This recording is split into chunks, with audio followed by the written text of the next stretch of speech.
Minasyaitonirrajim. Bismillahirrahmanirrahim.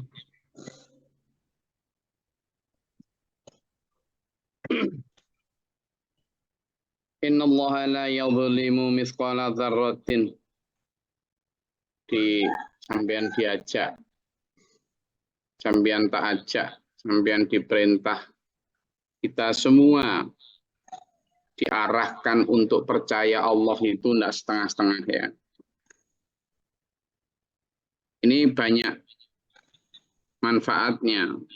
Bisa sebagai landasan dalam beberapa hal, sebagai landasan beberapa hal ya. Kepercayaan kita, keimanan kita kepada Allah, i'tiqadiyah kita, terutama kepada bab tentang iman kepada Allah,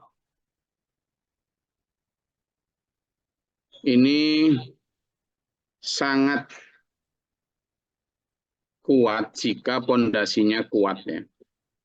Satu diantaranya adalah percaya bahwa Allah itu akan berbuat adil. Allah itu tidak mungkin mendolimi hambanya. Pertama, itu akan membuat kita semangat bahwa apapun yang kita lakukan, Allah pasti catat dalam hal kebaikan. Jadi itu akan membuat kita semangat untuk berbuat kebaikan. Semua sedekah, sholat, puasa, ya, dakwah kita, tarbiyah kita, nggak akan sia-sia. Bukan sesuatu yang kita lakukan lalu nggak ada balasan, nggak gitu. Sehingga itu akan membuat kita semangat. Setiap sen rupiah yang kita sedekahkan sebagai niat kiriman akhirat, kita yakin akan ada catatan saldonya. Nah, kalau udah kayak gitu kan nggak mungkin kemudian kita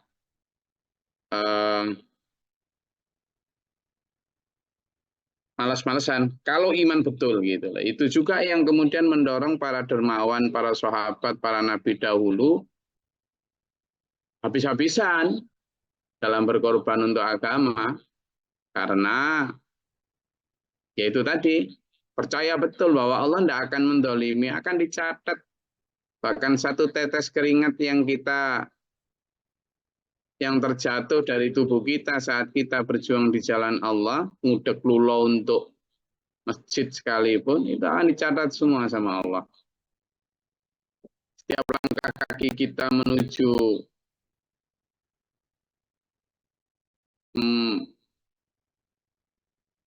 muajah tarbiyah, forum-forum belajar kajian yang manfaat, yang benar, dicatat semua sama Allah. Nah, kalau kita iman betul, yakin betul, itu akan menjadi trigger motivasi kita. Yang kedua, dengan percaya bahwa Allah la yadhlimu mithqala dzarratin, ya, Allah juga tidak akan, innallah, nggak mungkin, wala yadhlimu, Allah tidak mungkin mendolimi, nggak mungkin bidzullamil lil abid, Allah tidak mungkin mendolimi hamba-hambanya. Kalau percaya gitu, maka yang kedua, kita juga tidak akan pernah berani macam-macam.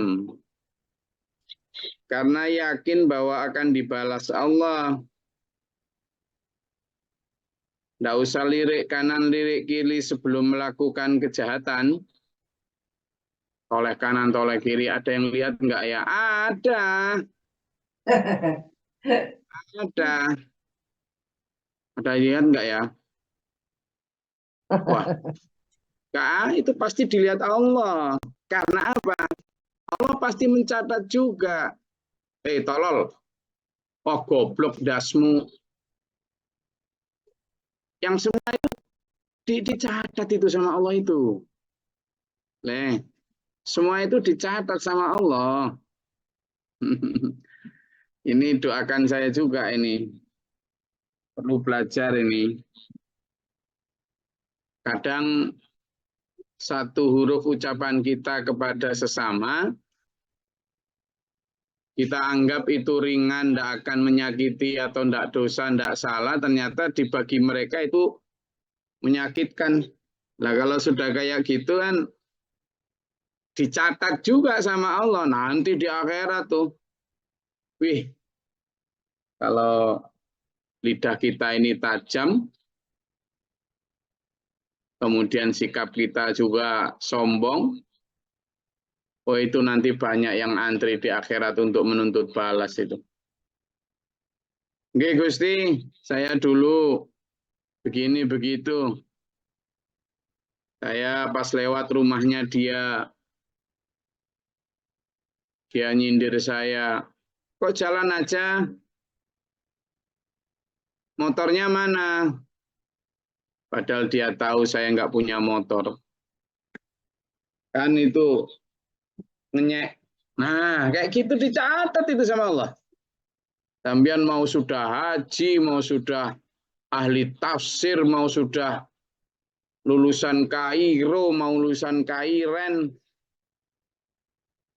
Kalau sudah ngomong gitu dan ternyata menyakiti hati orang yang lewat atau teman sampean, oh itu tetap dicatat. Nggak peduli Allah dengan gelar-gelar yang diberikan manusia itu.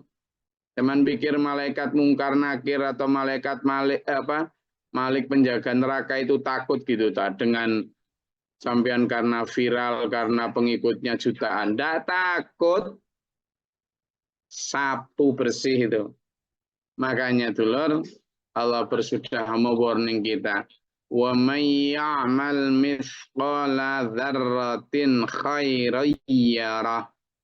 Wa may ya'mal mithqala dzarratin syarran yarah. Yo, di surat apa ayat berapa? Surat ayat berapa? Surat Al-Zalzalah, Gus. Coba dibuka Mas Abid. Dibuka, dibaca Arabnya beserta artinya. Orang yang paling enak itu yang ngantuk itu loh, enggak banyak dosa. Sudah pun dia enggak banyak dosa, dapat pahala dengerin ngaji sambil ngantuk. Sing ngulang ngaji iki gacor dhewe. Perasane diri ngekno tiba ega. Nyindir ini Gus. Nyindir ya Pak ya. Iya, terutama yang kameranya meninggal itu kan mutasyabih. Ayo enggak apa-apa, tapi sama tetap dapat pahala kok. Iya toh? Ayo Mas Abid, Insyaallah. dibaca Mas Abid. Bismillahirrahmanirrahim. Faman ya'mal misqala dzarratin khairan yarah wa may ya'mal misqala dzarratin syarran yarah. Ayat 7 dan 8. Maka barang siapa mengerjakan kebaikan seberat zarrah, niscaya dia akan melihat balasannya. Dan barang siapa mengerjakan kejahatan sebesar zarrah, niscaya dia akan melihat balasannya. Shadaqallahul adzim. Jelas itu. Akan dilihat balasannya, dikasih sama Allah. Dikasih. Yang jelek, yang syarra, sambian juga akan yarohu, akan melihat balasannya detail tanpa dikurangi sebesar atom sekalipun. Ya, mithqala dzarrah tadi. Dzarrah itu debu-debu atau atom kecil banget. Jadi kejahatan sampean dan saya yang sekecil apapun ya akan ditanya, dilihat, dihitung. Di sana itu tidak ada hakim yang lebih adil daripada Allah, itu tidak ada. Karena Allah tidak punya kepentingan apa-apa kan.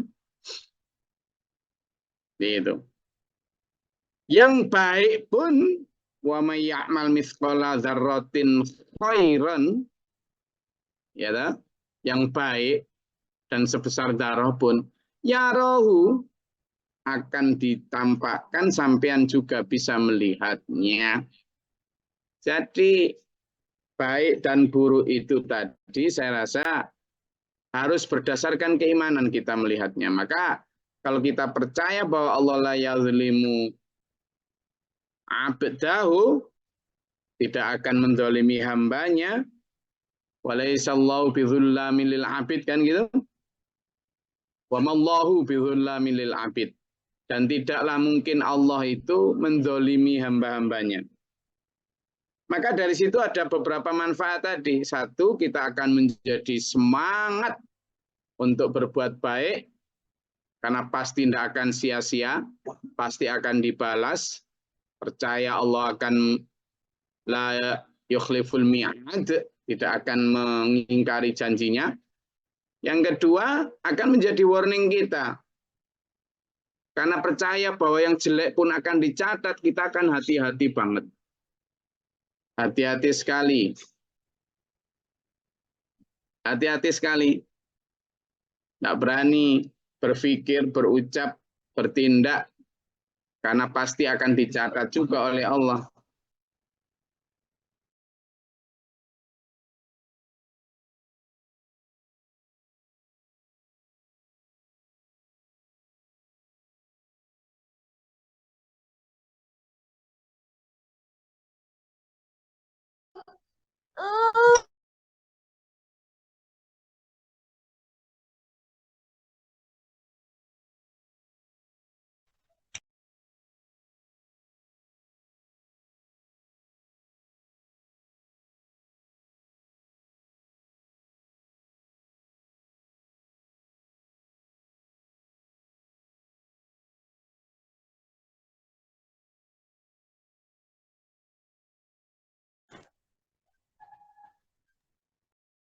Ya, jadi pertama itu, lalu yang kedua menjadi warning kita. Lalu yang ketiga juga, dengan kita tahu bahwa setiap gerakan itu akan dicatat oleh Allah, kita menjadi orang yang kemudian berlomba sekarang. Berlomba untuk selalu muhasabah. Nengok ke kiri bawa penghapus supaya catatan buruknya hilang, dihapus. Dengan cara apa ya? Istighfar lah. Dengan cara apa ya? Memperbaiki diri lah. Nengok ke kanan, membawa pulpen untuk menambah catatan. Nah, selalu begitu. Itu nanti kalau kita percaya itu. Lalu yang keempat, sampean dan saya juga dengan percaya seperti ini kepada Allah untuk menjadi landasan kita berpikir dalam hal berdakwah. Untuk selalu menyeru, ayo, bener loh dulur. Oh, setiap debu dari keburukan dan kebaikan kita itu saja, ayo, sekecil apapun. Gitu. Jadi akan memandang sesuatu itu semuanya bermanfaat dan semuanya berisiko dosa kalau nggak hati-hati. Dan kalau semangat, semuanya akan berisiko berpotensi untuk mendapatkan kebaikan. Wa in taku hasanata yudha'ifha, jikapun Allah seolah-olah mendolimi, tidak mencatat seperti apa adanya, itu malah justru yang dikebaikan. Artinya zaman kalau berbuat jelek satu kali hanya dicatat satu, tidak akan didolimi lalu dicatat 4, 5 gitu, enggak. Kalaupun Allah dalam tanda kutip seolah-olah mendolimi positif artinya ya, itu adalah dalam hal kebaikan. Sampian satu kali berbuat kebaikan akan dicatat minimal 2 kali lipat sampai 10 kali lipat kebaikan. Gitu. Itu justru Allah saking sayangnya kepada hambanya. Wa yu'ti min ladunhu ajran 'azima, dan sampean akan dibalas dengan pahala yang jauh lebih besar. Ya gimana wong sampean hanya sedekah di sini misalnya tanah 1 hektar, kemudian di sana dikasih Allah balasan tanah bumi langit seisinya. gitu kan?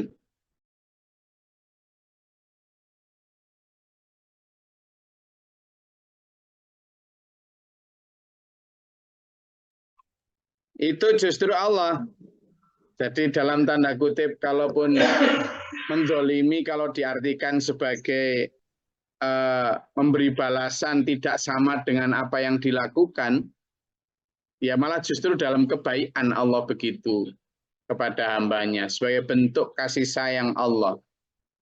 Ketika hanya berbuat sholat 2 rakaat sebelum fajar atau saat fajar saja, sudah dibalas khairum minad dunya wa ma fiha. Ayo para murid, sampean mau tak panggil murid ya, sudah nggak dipanggil murid apa sampean, dipanggil apa, mahasantri. Apa sampean mau dipanggil apa, mau dipanggil sebagai apa ini para jamaah kajian tafsir subuh via Zoom ini, mau dipanggil sebagai apa? Santri. Manut, Gus. Kalau santri itu harus mau dijewer, Mas Yo. Manut, Gus. Santri itu harus mau diselepet juga, mau dimarahin juga. Siap sampean? Siap. Bismillahirrahmanirrahim. Santri dulu itu banyak barokahnya karena taat tunduk sama guru atau yainya. Nah sekarang ini banyak santri yang nggak taat. Ayo sekarang kalau mau dipanggil siapa ini? Para santri atau para santri, mahasiswa atau sekolar? Oke, jadi sampai apa saya sampai lupa saya tadi mau ngomong apa tadi saya. Sholat fajar, Gus. Di sholat fajar ini para santri, ayo angkat tangan. Siapa yang tadi sholat fajar, siapa yang tidak? Coba sini angkat tangan itu enggak usah pakai omongan, pakai itu aja. Situ kan bisa itu, pakai ngacung tuh. Ngacung di sini loh di WA ini. Insya Allah, Gus. Alhamdulillah. Ayo, itu angkat jarinya itu. Gus. Nanti minta dicatat sama Allah. Di sini kita hanya bisa berharap bahwa itu tidak terhapus. Kenapa? Karena Allah sudah sampaikan lewat nabinya Rasulullah Muhammad SAW bersabda, Rak'atal fajr khairun minad dunya wa ma fiha. 2 rakaat fajar itu jauh lebih utama, lebih baik di sisi Allah dibanding dengan dunia seisinya. Lah kalau sudah sampai di situ kan berarti mestinya kita juga bergegas tuh untuk simple tau salat fajar, perbuatan kecil tapi dibalas sama Allah nanti seperti dunia dan seisinya. Elon Musk kan enggak punya dunia seisinya. Nah, sampean punya, mestinya lebih kaya loh. Nah, pakai faida ji'na min kulli ummatin bi syahidi wa ji'na bika ala haula'i syahida. Dan bagaimana jika kami datangkan kepada masing-masing umat itu seorang rasul, nabi sebagai saksi, dan kami datangkan engkau Muhammad juga atas sebagai saksi. Jadi nanti sampean itu misalnya ya ngaku gini, sini kamu, ditanya itu di akhirat, kamu umatnya siapa? Saya umatnya Nabi Muhammad. Wah, melete gitu, udah kadang pede tuh, karena pas di dunia kan kita ini umatnya Nabi Muhammad SAW udah pasti masuk surga. Wah, gitu kan? Nah padahal yo salate yo mbo, posone yo mbo, ana sing wis salat sing poso wis kaji tapi yo sombonge setengah mati, ana sing wis pinter ngaji tapi senengane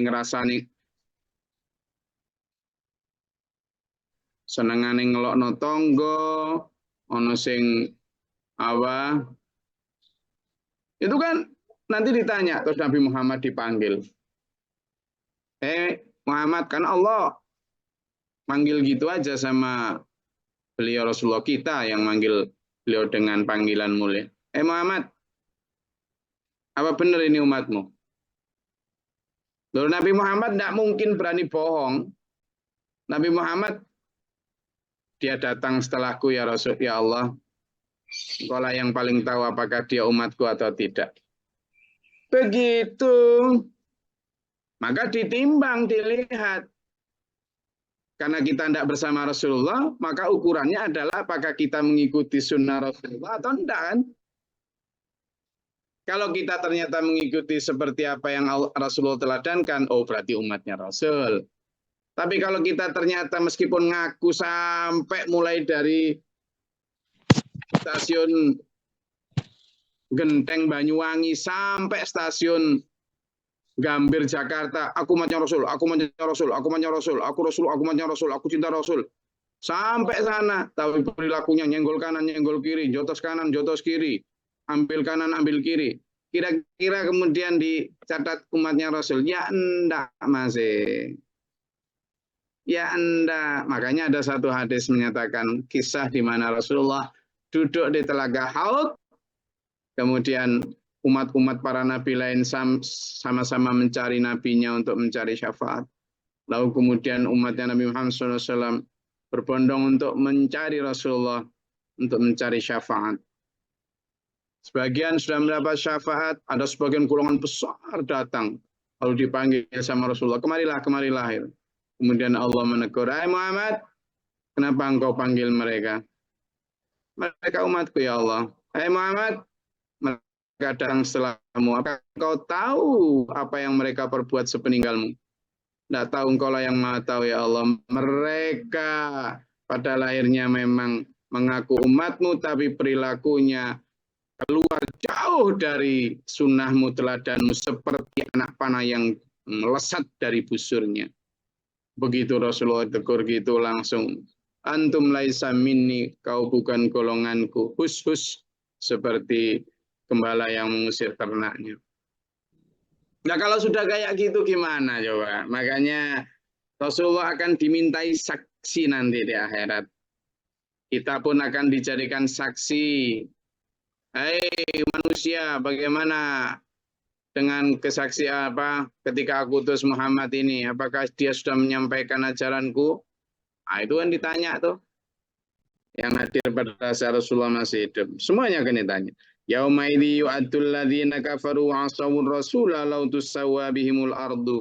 Semua orang yang sudah meninggal itu rata-rata menyesal, apalagi orang-orang kafir. Mereka berharap ketika kemudian nanti dibangkitkan di akhirat atau ketika andaikan saya ini sudah tidak usah hidup, tidak usah dibangkitkan lagi, mau diratakan aja dengan tanah. Jadi tanah aja lah, tidak usah hidup lagi kalau tahu bahwa ternyata semua perilaku dimintai pertanggungjawaban gini. Tapi wala yaktumunallah haditha, tidak bisa sudah saat itu menyembunyikan dari Allah. Nah, sekarang kita bisa alibi karena ini itu. Tapi besok di akhirat tidak bisa, dulur. Semuanya terbuka. Kita sekarang bisa bersilat lidah. Oh, enggak gitu, tapi gini. Oh, karena ini, karena itu. Tapi nanti di akhirat, no way, no way. Ya, tidak ada yang bisa bersembunyi di hadapan Allah. Sebesar darah sekalipun akan ditambahkan. Jadi CCTV-nya Allah ini sekarang udah jalan nih ngawasi kita. Itu sedang ada di majelis kajian tafsir itu disorot semua itu. Oh yang satu mantuk-mantuk, oh yang satu mantuk-mantuk tapi nggak ngerti. Itu disorot semua itu. Oh yang satu geleng-geleng. Oh yang satu niatnya baik, dengerin ngaji sambil leye-leye tapi bablas. Oh yang satu itu dicatat semua. CCTV-nya Allah itu tembus sampai hati, nggak hanya dari lahir, ya. Makanya tidak ada yang tersembunyi. Makanya banyak orang nanti di akhirat itu, Rabbir ji'uni, Allah kembalikan aku ke dunia. La'ali a'malu fima taraktu kalla, supaya aku bisa beramal apa yang dulu aku tinggalkan. Kata Allah, ya enggak bisa. La yastakhiruna sa'ata wa la yastaqdimun. Kalau sudah berakhir itu enggak bisa dimajukan sesaat maupun dimundurkan sesaat, enggak bisa. Makanya sampean 163 kamera ini masih nyala semua nyawanya. Wis nang ayo sering toleh kiri, bawa penghapus toleh kanan, bawa pulpen, tambahi, mumpung nyawa masih di kandung badan, tambahi, jangan nunggu besok-besok. Siapa yang jamin sampean besok masih hidup kok menunda kebaikan? Jangan nunggu besok. Siapa yang menjamin sampean masih hidup kok mau menunda untuk menghapus kesalahan? Wes, jangan menunda besok untuk berhenti dari dosa dan jangan menunda besok untuk menambah amal pahala. Nah, gitu loh ya. Dah, niku yang bisa saya sampaikan. Monggo kalau ada yang mau disampaikan silakan.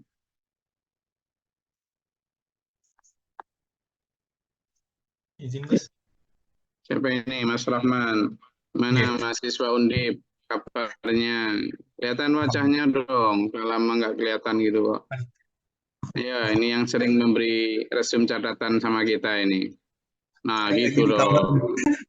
Apa di kamar apa ini dapat pahala anak mahasiswa mau ikut ngaji, keren dong. Lanjut. Gus, izin nanya. Pertama kan Tangan kamu sekarang ya. buat main laptop aja Gus. Oke, lanjut. Pertama mau ini sih Gus, menerangkan terkait dengan ini, apakah sholat fajar dengan sholat sunnah qobliyah subuh itu berbeda atau tidak? Itu yang pertama. Kemudian yang kedua, terkait dengan tata cara bersedekah kemarin, Gus. Itu kan sebenarnya disampaikan juga di Al-Baqarah 271, bahwasannya kalau disampaikan itu, kalau disembunyikan itu lebih baik. Tapi kalau disampaikan itu juga baik gitu. Nah, itu apakah berarti batasan ria itu dikatakan ria itu hanya di permainan hati saja, Gus? Atau memang ada perbuatan-perbuatan yang itu dikatakan baru ria? Itu, Gus. Terima kasih. Oke, yang pertama tentang apa tadi? Ini Gus, sholat sunnah qobliyah Sholat subuh dengan fajar. Jadi yang dilakukan Rasulullah itu hadisnya itu memang Rasulullah itu sholat sebelum subuh, ya sebelum subuh. Memang kadang subuh di Indonesia aja ada dua ya, ada yang menganggap terlalu malam, ada yang menganggap terlalu ini. Nah, kalau kita di sini ada dua. Kalau bicara sholat qobliyah subuh, itu kan ada dua ya. Qobliyah subuh yang sholat sunnah rawatib itu, atau sholat tahiyatul masjid. Itu memang beda dengan sholat fajar itu. Sehingga ada yang menyamakan. Saya memilih yang membedakan pendapat itu supaya tambah banyak aja. Kenapa? Karena kalau fajar itu memang persentuhan antara subuh dan malam. Sehingga saya memilih melakukan itu pada saat imsak itu loh Mas Rahman. Pada saat imsak itu kan persentuhan antara pagi dan malam. Saya memilih di malam itu dan banyak hadis yang menyampaikan makbulnya doa itu di pada saat itu, dan saya menafsirkan bahwa kenapa itu dianggap sebagai khairum minad dunya wa ma fiha, karena memang titik persentuhan antara pagi dan malam itulah yang sangat penting dan memang berat untuk sholat sehingga itu dihargai sedemikian rupa. Sehingga saya selalu melakukan fajar dulu, fajar pada saat imsak itu, nanti sholat qobliyah pada saat sebelum sholat qobliyah itu biasanya saya lakukan setelah adzan itu, ya qobliyah seperti biasa. Baik, tahiyatul masjid maupun apa. Yang kedua, tentang ria. Ria memang batasannya hati. Ria itu kan ria'an nas, pengen dilihat, pengen kan, itu kan gerakan hati ya. Nah, untuk menghindari itu memang sampean sebaiknya disembunyikan. Maka di situ ayat 271 itu kan kalimatnya jelas. Kalau kamu bersedekah dan kamu tunjukkan, itu baik. Tapi jika kamu sembunyikan, itu lebih baik. Nah, menunjukkan bahwa kenapa kok lebih baik? Bukan sebenarnya kenapa? Karena sampean pasti lebih terjaga ketika menyembunyikannya. Tapi kalau sampean sudah mampu menjaga diri dari ria, dari niat-niat sombong, menunjukkan sedekah itu hanya tahadus bin ni'mah. Itu hanya untuk menceritakan nikmat iman, nikmat kedermawanan. Kalau mampu menjaga hati untuk tidak terdorong ingin dipuji. Tapi kalau belum mampu, kata Allah, ya lebih baik memang Makanya ada hadis mendukung itu, ketika tangan kanan bersedekah, tangan kiri tidak tahu, sebagai satu majas saja, bahwa sebaiknya kamu sembunyi untuk menjaga hatimu. Dan untuk mendorong orang lain mengikuti dan itu ditunjukkan, dan itu ada dasarnya juga. Tapi teliti, yang paling tahu adalah diri masing-masing. Ya, saya rasa itu. Ya, Sedikit Gus. Gus, Ya, kalau seandainya apa yang dikatakan Mas Nur tadi itu bukan kita yang menceritakan tapi orang lain, nah enggak apa-apa. Kalau orang lain yang menceritakan ada dasarnya, Bu Rahma. nggih. Kalau orang lain menceritakan kebaikan kita di belakang kita, yaitu urusan mereka. Ya. Tapi kalau orang lain menceritakan kebaikan kita di depan kita, sampean kalau mau mampu menjaga, ada dua juga. Sampean kalau mampu menjaga diri tidak kemudian bulu kuduknya merinding, kemudian kepalanya membesar, hati-hati loh ya. Itu bisa jadi kepalanya udah membesar gitu. Terus badannya itu jadi ringan, melayang gitu. Hati-hati itu. Nanti sampean kalau terbang enggak balik itu.